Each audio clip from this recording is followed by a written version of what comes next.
In today's video, I'm going to teach you how to make a 101 picture in Canva in just 5 minutes. If you've ever needed a perfectly square image for social media, a profile picture, or any other purpose, you've come to the right place.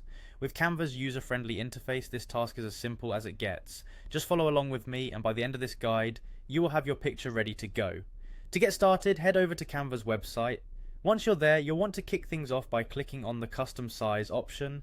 This is easily accessible on the homepage and gives you the flexibility to define the precise dimensions of your design. A 1x1 image means it's a perfect square, so let's move on to tailoring those dimensions.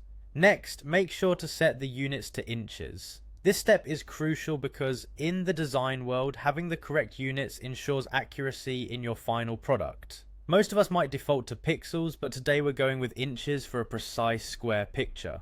Once you've got the units set, you'll want to type both the width and the height as 1 inch each. This will give you that perfect 1x1 design. Simply enter 1 in both the width and height boxes. You'll see the canvas size adjust accordingly, setting the stage for your design.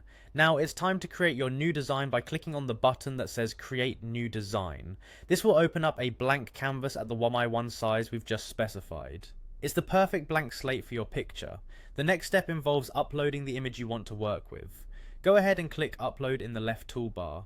This will prompt you to choose a file from your computer. You can drag and drop the image you wish to upload or select it manually from your file directory. This is the point where your image begins its transformation. With your image in the Canva workspace, you want to ensure it's properly aligned. A simple way to do this is by right-clicking on your image and selecting the option Set Image as Background. This step will automatically scale your image to fit the Y1 frame you've created, centering it perfectly. And there you have it. Your image is now a perfectly square 1x1 picture, ready for any use you have in mind. With the ease and flexibility of Canva, you've taken an image and resized it for your specific needs with minimal effort. Thanks for hanging out with me today, and I hope you found this tutorial helpful. Make sure to check out more of our videos for quick and efficient tips on utilizing design tools like Canva. Until next time, happy designing.